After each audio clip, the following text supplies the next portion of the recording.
लूका उसके 17 अध्याय पद 20 में लिखा है, जब फरीसियों ने उससे पूछा कि परमेश्वर का राज्य कब आएगा, तो उसने उनको उत्तर दिया, परमेश्वर का राज्य दृश्य रूप में नहीं आता, और लोग ये ना कहेंगे देखो वो यहाँ है वो वहां है, कि देखो परमेश्वर का राज्य तुम्हारे बीच में है।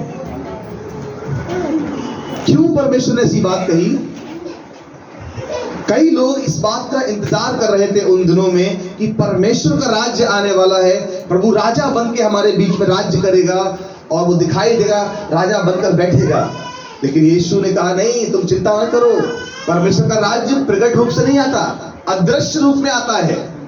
परमेश्वर का राज्य किसी के जीवन में कैसे मालूम पड़ेगा? आपकी जिंदगी में प्रभु का राज्य है या नहीं है, कैसे मालूम पड़ेगा? पेड़ अपने फलों से पहचाना जाता है। हर एक निकम्मा पेड़ निकम्मा फल लाएगा और हर एक अच्छा पेड़ अच्छा फल लाएगा।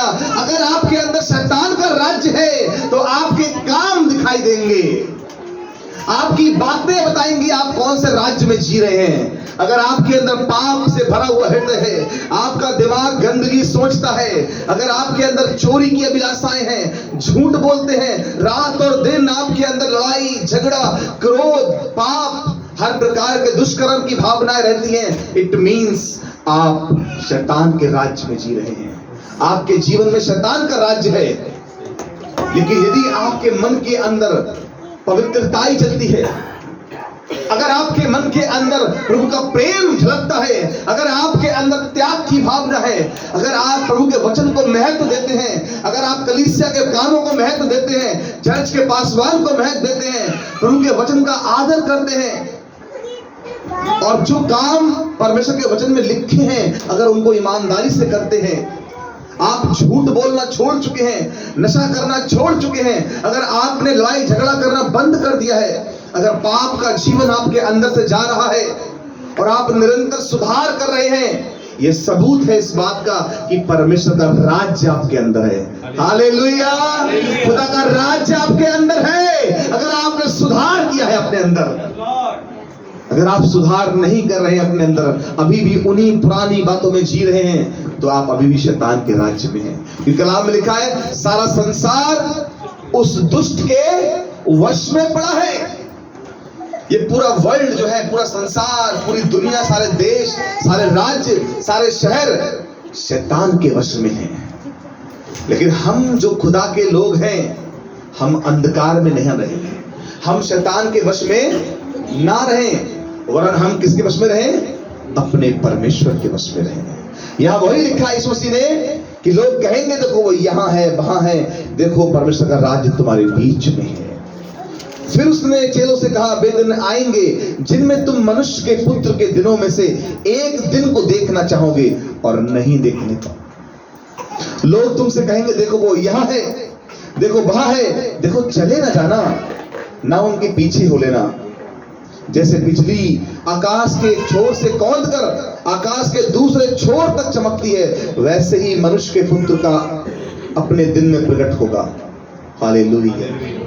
अब यहां पर यीशु मसीह अपने पहले कमिंग और सेकंड कमिंग दोनों की बात कर रहा है।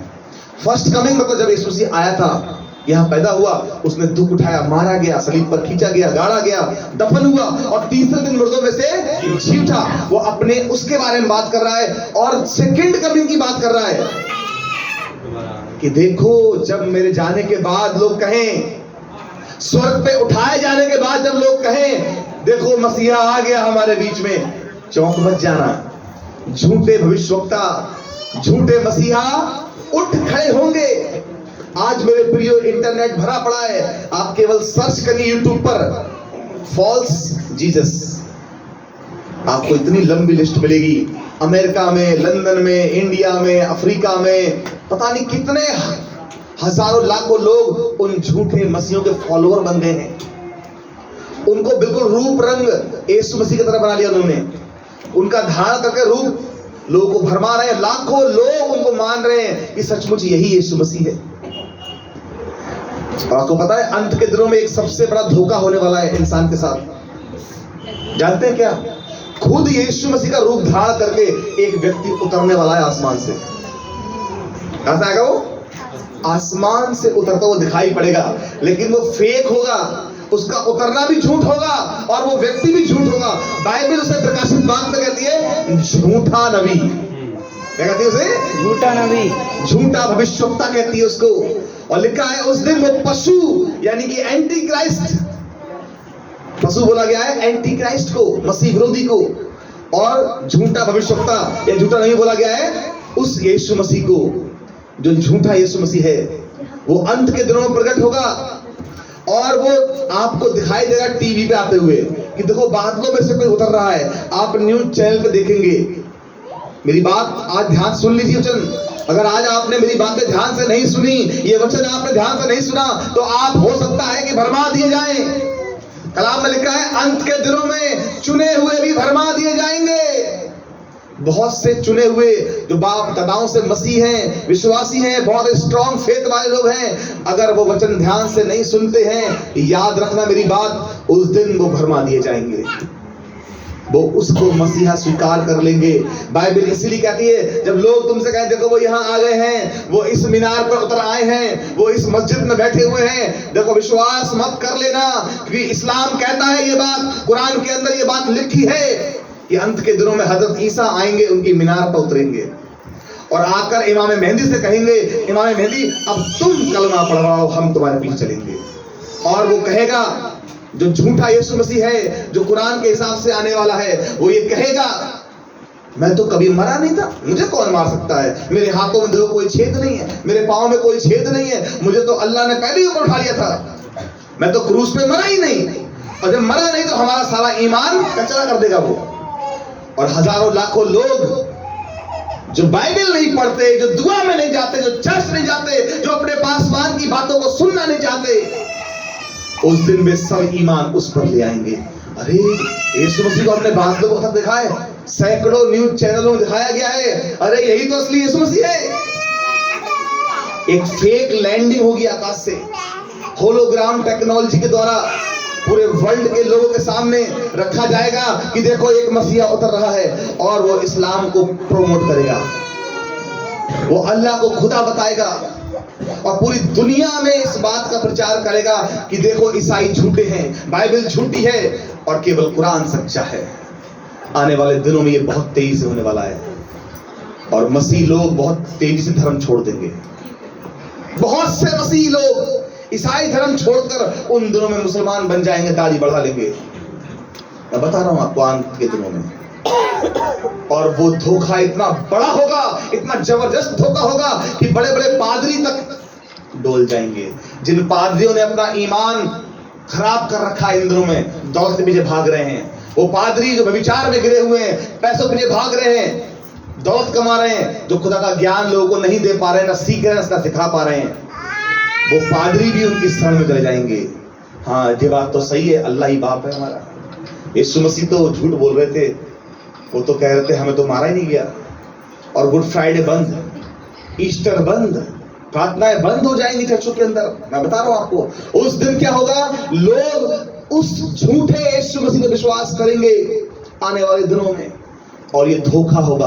और इसलिए बाइबल साफ साफ कहती है कि देखो उस दिन लोग तुमसे कहेंगे यीशु मसीह यहाँ आ गया है, वहां आ गया है, विश्वास मत कर लेना। जैसे बिजली पूरब से चमक कर पश्चिम तक चमकती है, मनुष्य के पुत्र ऐसे ही आएगा, आकाश का सीना चीरते हुए पूरा दुनिया देखेगी उसे। एक दिन बादलों पर आकाश खुल जाएगा, पूरा पूरा आकाश सरक कर एक तरफ हो जाएगा उस दिन। Hallelujah, hallelujah. उसकी फेक लैंडिंग नहीं होगी, ओरिजिनल होगा वो। बादलों पर घोड़ों की आवाजें सुनाई देंगी, हालेलुया, तुरही फूकेंगी, ऐसे साउंड होंगे कि पूरी दुनिया देखेगी उसको। पूरा ये बादल, सूर्य, चंद्रमा सब सरक कर एक तरफ हो जाएंगे। उस दिन स्वर्ग खुल जाएगा आंखों के सामने आपके। हालेलुया। ये सामने का बादल का पर्दा हट जाएगा, और इसके हटते ही जो ओरिजिनल स्वर्ग है, उसकी सेना है, यीशु मसीह सफेद घोड़े पर बैठा हुआ, अपने सफेद वस्त्र पहने हुए और अपने पवित्र लोगों के साथ, पवित्र सेना के साथ प्रकट होगा। Hallelujah, hallelujah. हम उस खुदा का इंतजार कर रहे हैं जो बादलों पर आएगा। वो कहीं टीवी पर दिखाई नहीं देगा उस दिन, कि उसके आने से पहले दुनिया में अंधेरा होगा। आप जानते हैं जिस दिन यीशु मसीह आएगा तो बिजली क्यों चमकेगी पता है? इस संसार की बिजली जा चुकी होगी, सूरज अंधेरा हो चुका होगा, चंद्रमा लाल हो गया होगा, संसार में घोर अंधकार होगा। उस दिन ना दिन होगी ना रात होगी, शाम का झुटपा अंधेरा होगा। जैसे कहते हैं ना दिन मुद गया अंधेरा हो गया, ऐसा टाइम होगा। लिखा है सूर्य अपना प्रकाश छोड़ देगा, चंद्रमा का प्रकाश जाता रहेगा, सूर्य अंधेरा हो जाएगा और चंद्रमा खून के समान लाल हो जाएगा। तब यीशु प्रकट होगा बादलों में, बिजली चमकाते हुए, पूरी दुनिया थर थर कांपेगी। उस दिन हर एक जमीन अपने स्थान से हट जाएगी। हालेलुया। वो उस दिन पूरा वर्ल्ड उसे देखेगा, पूरी दुनिया देखेगी, हर एक आंख उसे देखेगी। हालेलुया। कुछ सिस्टम ऐसे होंगे उन दिनों में जो लोग इंतजाम करेंगे और सैटेलाइट के द्वारा या किसी माध्यम से उसको टीवी पर दिखाने का प्रयास करेंगे। हालेलुया। लेकिन उससे पहले कुछ घटनाएं होने वाली हैं। यीशु के दोबारा आने से पहले कुछ होने वाला है संसार के अंदर। वो क्या है? यहां लिखा है मनुष्य का पुत्र अपने दिन में प्रकट होगा, परंतु अवश्य है कि बहुत दुख उठाए। पहले वो बहुत दुख उठाए और इस युग के लोग उसे तुच्छ ठहराएं। यीशु ने अपने सेकंड कमिंग की बात पहले कर दी और पहले कमिंग की बात बाद में करी। उस तरह इससे पहले कि मैं दोबारा आऊं, इस बार जब आया हूं तो मैं मारा जाऊंगा तुम्हारे लिए, सलीब पर खींचा जाऊंगा, दफन हो जाऊंगा और तीसरे दिन मृतकों में से जी उठूंगा। मैं बहुत दुख उठाऊंगा, याद रखना, लेकिन दोबारा फिर बादलों से आऊंगा। हालेलुया। उसने पहले ही बता दिया था। अब वो बता रहा कुछ निशानियां। वो कह रहा है जैसे नूह के दिनों में हुआ था वैसा ही मनुष्य के पुत्र के दिनों में भी होगा। क्या हुआ था नूह के दिनों में पता है आपको? लिखा है जिस दिन तक नूह जहाज पर ना चढ़ा उस दिन तक लोग खाते और पीते रहे, उनमें विवाह होते थे, और जब तक जल प्रलय आकर उनको नष्ट ना किया तब तक लोग खाते पीते रहे। लूत के दिनों में भी ऐसा हुआ कि लोग खाते पीते और लेन देन करते रहे और पेड़ लगाते रहे, घर बनाते रहे, परंतु जिस दिन लूत सदोम से निकला उस दिन आग और गंधक आकाश से बरसी और सब कुछ नाश कर दिया। मनुष्य के पुत्र के प्रकट होने के दिन भी ऐसा ही होगा। ऐसे ही लोग बैठकर चर्च में सो रहे होंगे, कोई शादियां कर रहा होगा, कोई पार्टी में गया होगा, कोई मकान चुनवा रहा होगा अपना, कोई कह रहा होगा बढ़िया वाले गमले लगाओ, पेड़ लगाओ, कोई शादी में खड़ा होगा, कोई मकान बना रहा होगा, कोई चर्च में बैठ के दुआ कर रहा होगा, कोई बिजनेस कर रहा होगा। किसी को पता नहीं होगा कि कब यीशु मसीह आ जाएगा। आपको क्या लगता है अगर यीशु आज आने वाला हो कितने लोग तैयार हैं? कितने लोग तैयार हैं? हालेलुया। हाथ ऊपर उठ रहे हैं, पता है क्यों? सचमुच तैयार नहीं है। आपको लग रहा होगा पता नहीं कब आएंगे यीशु मसीह। मैं आपसे कहना चाहता हूं मेरे भाई, चुपचाप, लिखा है कलाम में, जैसे चोर आता है रात को, आपको पता नहीं होता है, उसी वक्त आता है, ऐसे यीशु मसीह का आना होगा। और जो वचन पढ़ते हैं, जो रात और दिन उसमें ध्यान लगाते हैं, उनके लिए वो चोर के समान नहीं आएगा। कलाम लिखा है हम जो परमेश्वर के लोग हैं, जो वचन के जानने वाले हैं, हमारे लिए यीशु मसीह चोर के समान नहीं आएगा। वो दिन उन पर आएगा चोर के समान जो खुदा की मौजूदगी में बैठना नहीं चाहते। इनको लगता है चर्च बहुत लंबा हो गया, आज तो 2.5 घंटा हो गया, आज तो 3 घंटा हो गया, कब छूटेगा। वो उनके लिए चोर के समान आएगा। ऐसे ही लोग जो खुदा को समय देते, 4 घंटे की मूवी देख सकते हैं, घूमने सकते हैं, तमाम काम कर सकते हैं, डांस कर सकते हैं, लेकिन खुदा के कलाम सुनने के लिए 1 घंटा उनके पास नहीं है। याद रखना, ऐसे ही लोग उस दिन उस झूठे मसीहा को विश्वास ले आएंगे और सब जाकर उसके चर्च की मेंबरशिप ले लेंगे। वो कहेगा पढ़ो कलमा तो कलमा भी पढ़ेंगे, वो कहेंगे बढ़ाओ दाढ़ी तो दाढ़ी भी बढ़ाएंगे। उस दिन वो कहेंगे बस तू ही खुदा है, क्योंकि एक धोखा संसार पे आने वाला है। वो ऐसे से काम करेगा, जो झूठा नबी है ना, वो ऐसे से काम करेगा कि स्वर्ग से आग गिराएगा, मुर्दे को जिंदा करके दिखाएगा। लेकिन ये सारे आश्चर्य कर्म एक धोखा होगा, एक भी सच्चा आश्चर्य नहीं होगा। लेकिन तुम पकड़ नहीं पाओगे उसको कि ये सच है कि झूठ है। जो हमने देखा है ये रियल है या फेक है, और लाखों करोड़ों लोग उस पर विश्वास कर लेंगे। समझ में आ रहा है आपको? नूह के दिनों में क्या हुआ था? लोग खा रहे थे, पी रहे थे, मौज मस्ती में लगे हुए थे। अरे कोई डर नहीं है, खाओ पियो मौज करो, आओ लेट्स एंजॉय, पार्टी करते हैं। डीजे पे डांस चल रहे थे ऐसे ही जैसे आज हो रहे हैं। शादियां हो रही थी, दुल्हन तैयार हो रही है मेकअप लगा कर, दूल्हे सज रहे हैं, घर मकान बन रहे हैं, टाइल पत्थर लग रहे हैं, बढ़िया बढ़िया काम हो रहे थे उस दिन भी। अचानक जल प्रलय आया। इससे पहले कि जल प्रलय आता, खुदा के लोगों को बता दिया गया था, और इसलिए नूह ने अपना जहाज बना लिया था, अपने परिवार की सुरक्षा कर ली थी। क्या आज आपने अपना जहाज बना लिया है? जल प्रलय फिर आने वाला है। इस बार पानी का जल प्रलय नहीं आएगा, इस बार आग और गंधक का जल प्रलय आने वाला है। आग और गंधक संसार पर बरसने वाली है मेरे भाई बहन। घर तबाह हो जाएंगे, आग लगेगी चारों तरफ और लोग जलकर राख होंगे। अगर आपके पास जल प्रलय के समान बचाव है तो आप बचेंगे। नहीं सुना आपने उस दास की बात को जो उस दिन सुना रहा था? आज मैं सुना रहा हूं आपको। उस दिन नूह सुना रहा था, आज मैं आपके सामने वचन दे रहा हूं मेरे भाई बहन। आज बहुत से प्रचारक आपको प्रचार कर रहे हैं, आज वचन आपसे बात कर रहा है, आज टेलीविजन के द्वारा आपको प्रचार मिल रहा है, आज मोबाइल के द्वारा प्रचार मिल रहा है, फिर भी आप नहीं सुनना चाहते हैं तो अपने घरों, अपने खानदानों को नरक में जाते हुए देखना। लेकिन अगर आपने आज तैयारी कर ली है, क्या आपके पास वो सुरक्षा है जो नूह के पास थी? खुदावंद ने उसको एक जहाज बनाने का हुक्म दिया था और उस जहाज में वो बैठ गया था परिवार को लेकर, और उसके घराना बचाया गया। आज एक जहाज और आपको दिया गया है, उसका नाम यीशु मसीह है। हालेलुया! आज यीशु मसीह के नाम के जहाज में बैठ जाओ। आज यीशु मसीह के नाम के जहाज में बैठ जाना। वो तुम्हें मरने न देगा, वो तुम्हें जलने ना देगा, वो तुम्हारे घर को नरक में जाने ना देगा। हालेलुया! संसार की कोई मुसीबत, कोई विपत्ति तेरे डेरे के निकट ना आएगी, वायदा कर चुका है। हालेलुया! भजन संहिता 91 में उसने कहा है, तेरे निकट 1000 दाहिनी ओर 10,000 गिरेंगे परंतु वो तेरे पास ना आएगा। यहोवा सारी विपत्ति से तेरी रक्षा करेगा।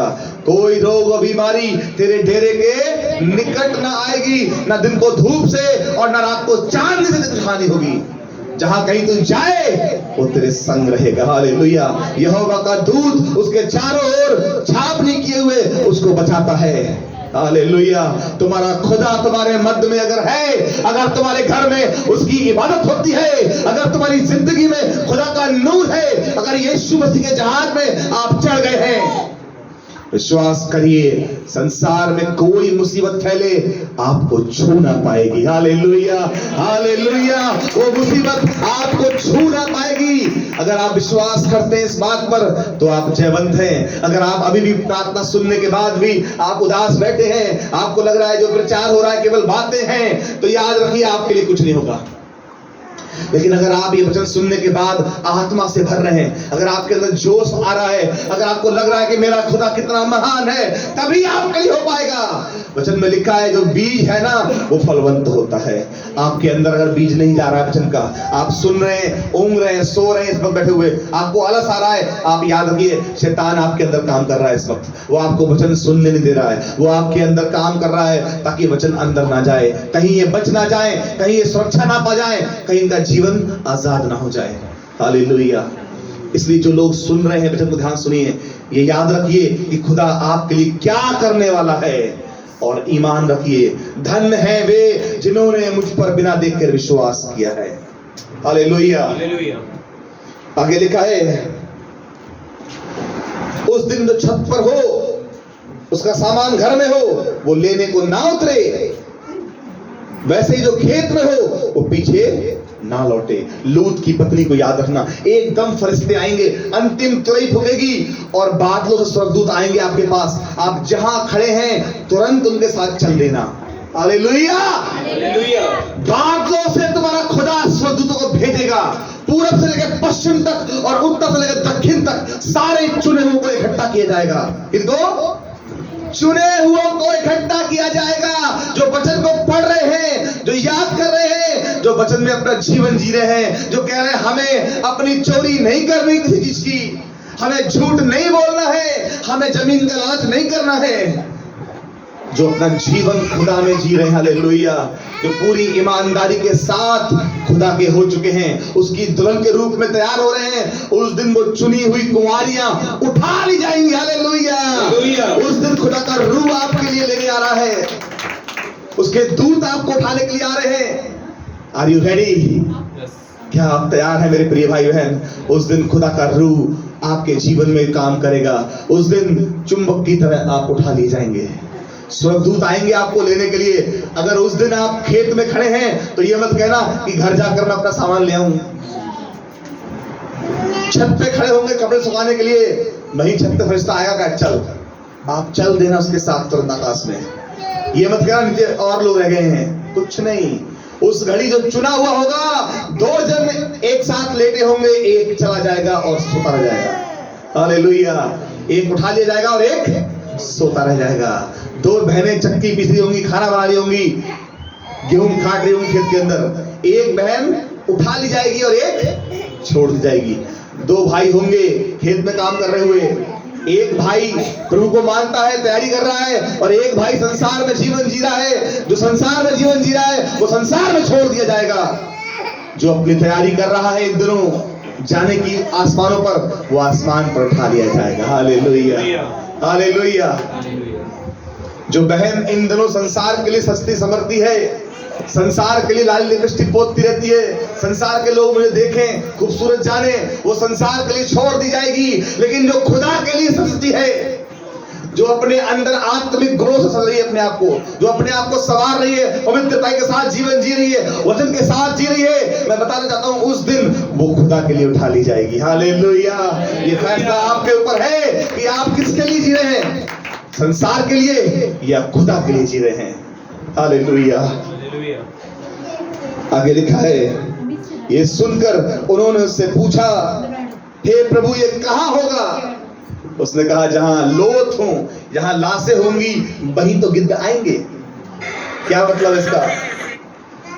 कहीं पर भी लाशें होती हैं, चाहे दुनिया का कोई भी देश हो, लाश जहां पड़ी होगी वहीं पर गिद्ध आ जाएगा खाने के लिए। ऐसे ही विश्वासी जन कहीं पर भी रहता हो, चाहे वो अफ्रीका का हो, इंडिया का हो, नेपाल का हो, भूटान का हो, तिब्बत का हो, कहीं का भी हो, अमेरिका का हो, लंदन का हो, पेरिस का हो, इंडोनेशिया का हो, स्पेन का हो, जर्मन का हो, हॉलैंड का हो, पोलैंड का हो, किसी भी देश का हो, बीरभट्टी का हो, चाहे सुभाष नगर का हो या बरेली के किसी भी क्षेत्र का हो, इंडिया के किसी भी गांव का हो या मुंबई शहर का हो, जहां होगा वो विश्वासी पवित्र आत्मा उधर ही अपने दूतों को भेज देगा, हालेलुया। जाओ और निकाल कर लाओ वहां से। सदोम और अमोरा के अंदर केवल एक व्यक्ति था, लूत, उसका घराना। प्रभु ने गेहूं के साथ घुन को नहीं पीस दिया। प्रभु ने कहा, नहीं, हमारे यहाँ गेहूं के साथ घुन को नहीं पीसा जाता, जाओ और बचा के लाओ उसे। एक व्यक्ति के लिए स्वर्ग से दूत आए और सदोम और अमोरा की आग गिरने से पहले उनको निकाल कर ले गए।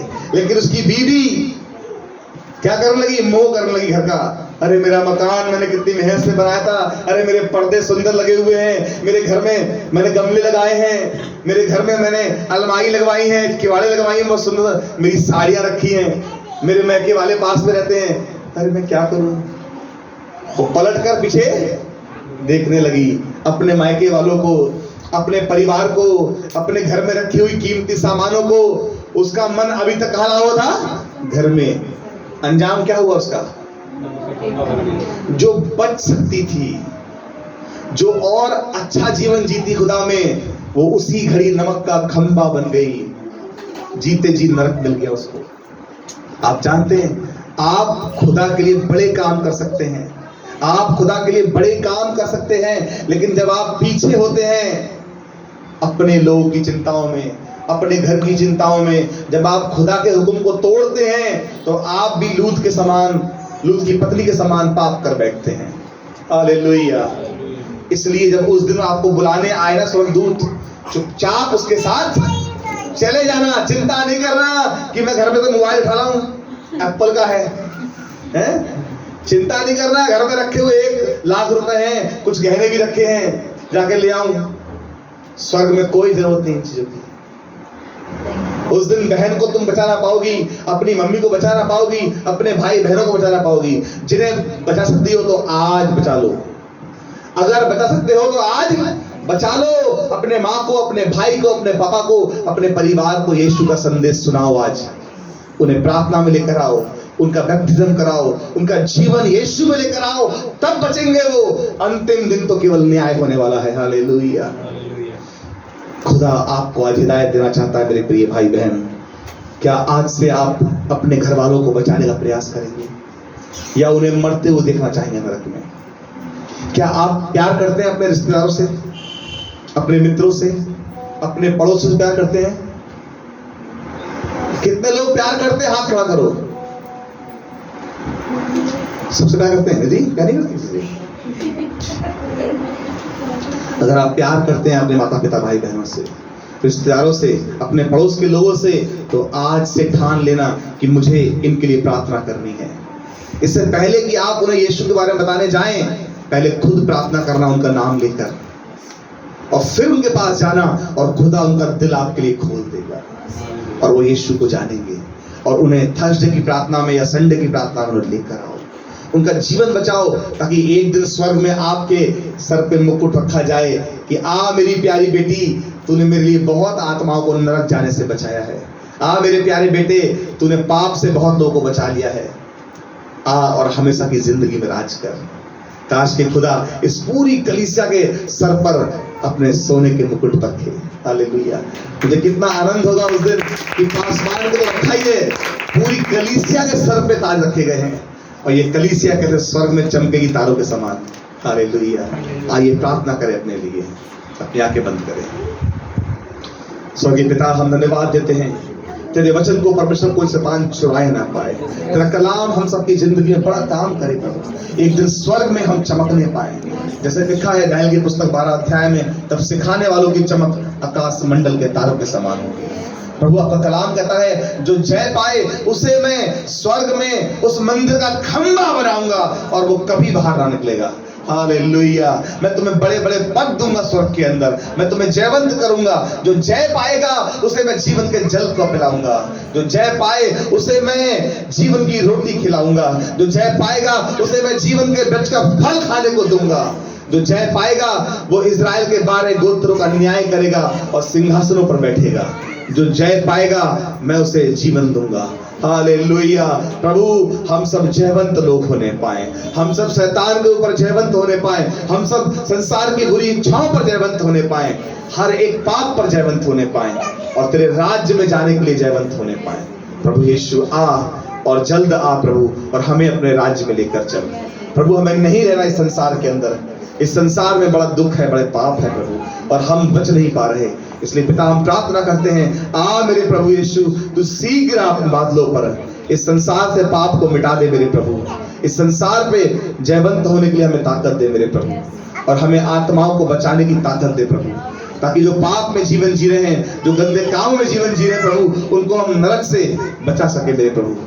मेरे खुदा बाप, इस कलीसिया में अपनी सामर्थ को उड़ेल दीजिए। यीशु मसीह के नाम से प्रार्थना मांगते हैं।